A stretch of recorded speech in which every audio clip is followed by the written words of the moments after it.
నమస్తే, welcome to our channel. ప్రముఖ ఆధ్యాత్మికవేత్త, ఆస్ట్రాలజర్ ఫణి భాస్కర్ శర్మ గారు ఉన్నారు. వారితో మాట్లాడదాం. నమస్తే సార్. నమస్తే అమ్మా. సార్, ఫిబ్రవరి మాస ఫలితాల్లో భాగంగా వృషభ రాశి వారికి ఎలా ఉంది అనేది వివరించండి. నమస్తే అమ్మా. శ్రీ గురుభ్యో నమః.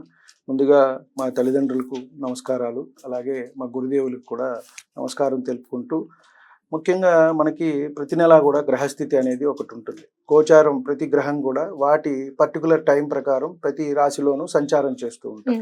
మనం ఫిబ్రవరికి తీసుకున్నట్టయితే వృషభంలో గురువు, మిథునంలో కుజుడు, కన్యలో వచ్చేటప్పటికి కేతువు సంచారం జరుగుతోంది. మకరంలో రవి, బుధుడు, అలాగే కుంభంలో శని, చంద్రుడు, తర్వాత మీనంలో చివరిగా రాహువు, శుక్రుడు ఉంటారు.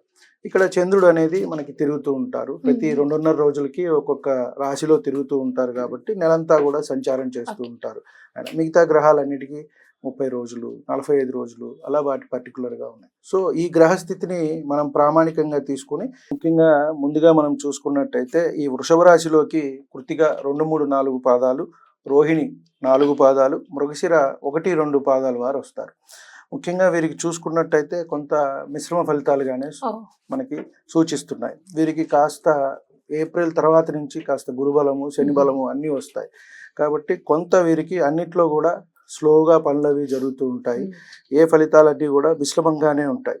అంటే ప్రతి పని చేస్తున్నప్పుడు కొంత ఎందుకు మనకే ఇలా జరుగుతుంది, లేదా అన్ని పనులు మధ్యలో ఆగిపోతున్నాయి అన్నట్టుగా ఉంటుంది, ఎక్కువగా ఉంటుంది. కాబట్టి కొంత వీరికి అటువంటి వాటికి మనం పరిహారం చేసుకున్నట్టయితే కొంత సరిపోతుంది. మధ్యలో వీరికి ఆరోగ్య సమస్యలు కూడా వచ్చేవి. ఎందువల్ల అంటే ఆ ఆలోచన విధానం వల్లే మనకేంటంటే చంద్రుడు మనకారకుడు. మనం ఏదైతే ఆలోచిస్తూ ఉంటామో అదే మన మనసుకి కూడా ఎక్కువ వెళ్తుంది.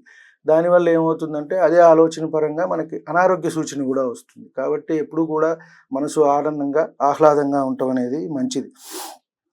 అలాగే అనవసరంగా కూడా కొన్ని ఖర్చులు కూడా వీరికి వస్తూ ఉంటాయి. కొన్ని చట్టపరమైన సమస్యలు కూడా వీరికి ఇబ్బంది వచ్చే అవకాశం అనేది ఉన్నది. అంటే ఉద్యోగంలో కానివ్వండి, ఏదైనా పాత కేసులు ఏవైనా ఉన్నప్పుడు అవి కానివ్వండి, లేదా కుటుంబపరమైనవి కూడా ఈ సమస్యలు ఉండేవి వీరికి కనబడుతోంది. కాస్త వీరికి ఏంటయ్యా కొంచెం మంచి జరుగుతుంది ఏంటంటే శ్రీమూలకంగా వీరికి ఆదాయం అనేది వస్తుంది. అంటే భార్య తరపు నుంచి లాభం అయితే వీరికి చేకూరుతోంది. తర్వాత కోర్టు వ్యవహారాలు ఏమన్నా ఉన్నట్టయితే అవి కొలిక్కి వచ్చే అవకాశం అయితే ఉన్నది. అంటే ఎప్పటి నుంచో కొన్ని ఉంటాయి, ఏదైనా క్రిమినల్ కానివ్వండి, సివిల్ కానివ్వండి, ఇటువంటి సమస్యలు ఏమన్నా కోర్టు పరమైనవి ఏమన్నా అంటే వీళ్ళకి ఫేవర్గా వచ్చే అవకాశం అయితే మనకి కనబడుతోంది.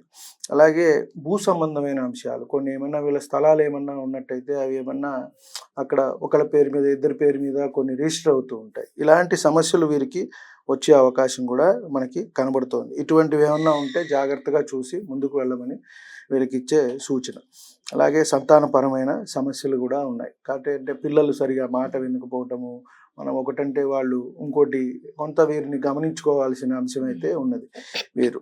అలాగే ఆడవారికి ముఖ్యంగా సంతానపరమైన సమస్యలు అనేవి వస్తూ ఉంటాయి. కాబట్టి వీరికి మనం డాక్టర్ సలహా తీసుకుని ముందుకు వెళ్ళవలసిన సూచన కూడా వీరికి. ఎందుకంటే వీరికి నార్మల్గా జనరల్గా అయ్యే అవకాశం అయితే తక్కువగా ఉంటుంది. కాబట్టి మనం ఇప్పుడు వచ్చిన కొత్త కొత్త కృత్రిమమైన పద్ధతులు ఉన్నాయి కాబట్టి అవి డాక్టర్ గారిని సంప్రదించి అటు కూడా వెళ్ళి తర్వాత మనం జ్యోతిష్యుడు కూడా సంప్రదించుకుని ముందుకు వెళ్ళినట్టయితే వీళ్ళకి మంచి జరుగుతుంది. అంటే IVF, IVU అని కొత్త కొత్త పద్ధతులు వచ్చాయి కాబట్టి సో ఈ రాశి స్త్రీలకి ప్రత్యేకంగా చెప్పడం సూచన అది కనుక వెళ్ళినట్టయితే వీరికి మంచిగా ఉంటుంది. దీని గురించే వీరికి కొంత భార్యాభర్తల మధ్య స్పర్ధలు కూడా వచ్చే అవకాశం ఉంది. ఒకళ్ళు వెళ్దామని, ఒకళ్ళు వద్దు అని ఇలా ఉంటూ ఉంటుంది. లేదా నేను చూపించుకుంటాను నాకు తెలిసిన డాక్టర్ దగ్గర అని, లేదు నా దగ్గరికి రా నేను మా డాక్టర్ గారికి చూపిస్తా అని, ఇటువంటి కొన్ని చికాకులు, సమస్యలు కూడా వస్తూ ఉంటాయి. అవి కాకుండా ఏదో ఒక మధ్య మార్గంగా వీరు చూపించుకొని ముందుకు వెళ్ళినట్టయితే వీరికి అంతా కూడా మంచి జరుగుతుంది. అలాగే విదేశీ సంబంధమైన ఏమైనా అంశాలు ఉన్నట్టయితే వీరికి లాభసాటిగా ఉంది. కాబట్టి వీరు షార్ట్ ట్రిప్స్ అయినా సరే వెళ్ళొస్తూ ఉంటారు. వీరి ఇంట్లో వాళ్ళకు కూడా అవకాశం ఉంది. ఎవరైనా అక్కడ చదువుకోవటానికి కానివ్వండి, స్థిరపడటానికి ఉద్యోగం కానివ్వండి, అలా కూడా వెళ్ళే అవకాశం అనేది మనకి కనబడుతోంది. కాబట్టి ఎటు చూసినా ఈ నెల కొంచెం మిశ్రమంగా ఉంది వీరికి. ఒక 2 నెలలు వీరికి ఇట్లాగే ఉంటుంది. ఏప్రిల్ నుంచి వీరికి బాగుంటుంది. వచ్చే సంవత్సరం ఏదైతే కొత్త సంవత్సరం ఉందో అత్యంత యోగవంతమైన రాశుల్లో వీరొకళ్ళు ఉంటారు, వృషభ రాశి వాళ్ళు. కాబట్టి ఒక 2 నెలలు వీరు కాస్త అన్ని పనులు నెమ్మదిగా అట్లా చూసుకుంటూ ఆరోగ్యము, కుటుంబము అన్నిటా కూడా కొంచెం అంతా సమన్వయం చేసుకుంటూ వెళ్ళమని వీరికిచ్చే సూచన.